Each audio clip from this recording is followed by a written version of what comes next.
Hey guys, this is Samir for ThinkDigit, and today we have with us the Samsung Galaxy Note 3, and we're going to be taking a look at the user interface and the performance of this phablet.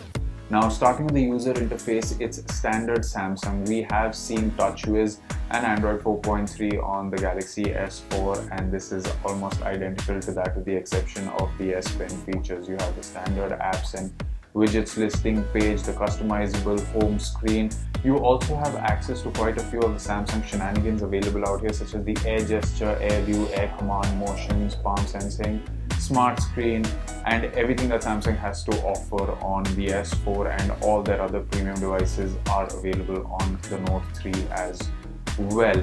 As the functionality of the phone, it works quite well. Considering the large display, you also have the ability to run a few of the apps in the multi-window mode. So I could, for example, have Chrome running in the screen, I could open a browser, and I could also, let's say, watch a YouTube video while browsing the web.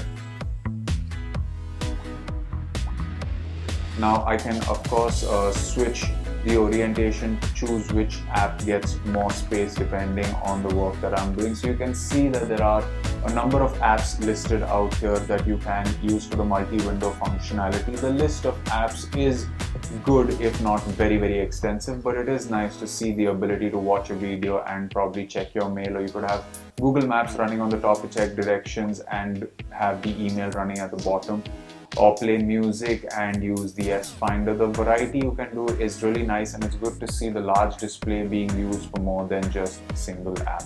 Coming to the unique functionality of the Note is of course the S Pen. Now once you remove the S Pen, you get a little Air Command window out here which gives you access to the basic apps which function with the S Pen. You can hover above these apps to get a bit of the details. You have the pen window, you have the S Finder, you have Screen Write, you have Scrapbook, you have the Action Memo. All these are apps which are an extension of everything we saw on, let's say, the Note 2. The S Pen of course is a more functional device for those that like using the S Pen, and of course if you're not someone who's going to use it, you have better options out there in terms of phablet.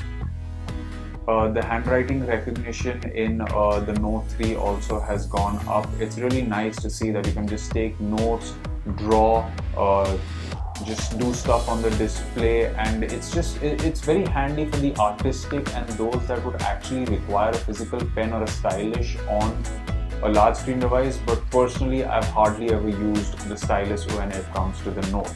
Of course, the Note does have an improvement when it comes to the S Pen, the number of apps that take advantage of it and the number of things that you can do.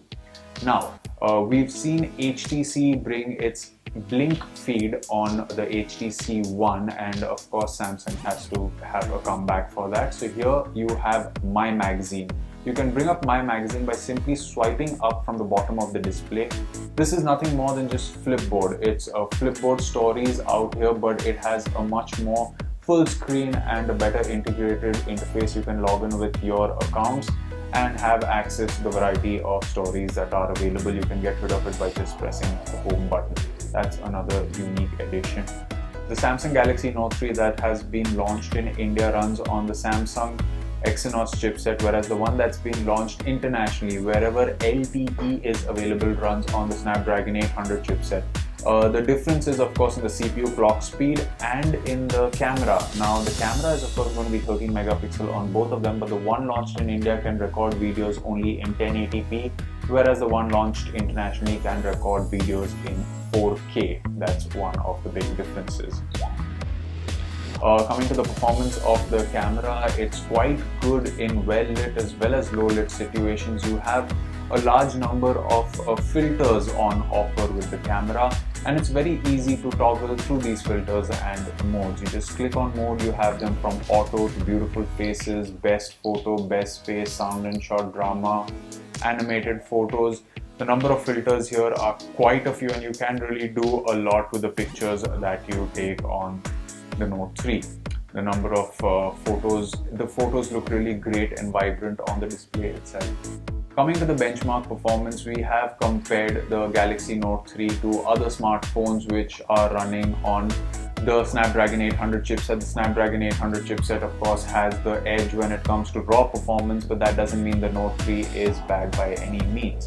Coming to the entertainment value, the speaker is really loud. MKV and AVI files had a bit of problem in terms of their recognition, but the MP4 files ran very well in HD. Watching videos on YouTube, let's see, even browsing the internet out here, it's just a very comfortable experience considering the display size of the Note. So it's a great device overall.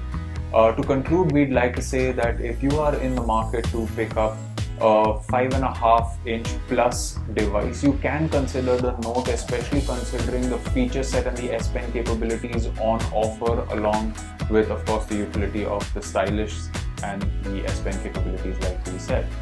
If you are looking for a large screen device, something with a very big display just for pure multimedia purposes, you can take a look at the Sony Xperia Z Ultra. That has a 6.4-inch display and it's really big and vibrant, really good for watching movies and playing games.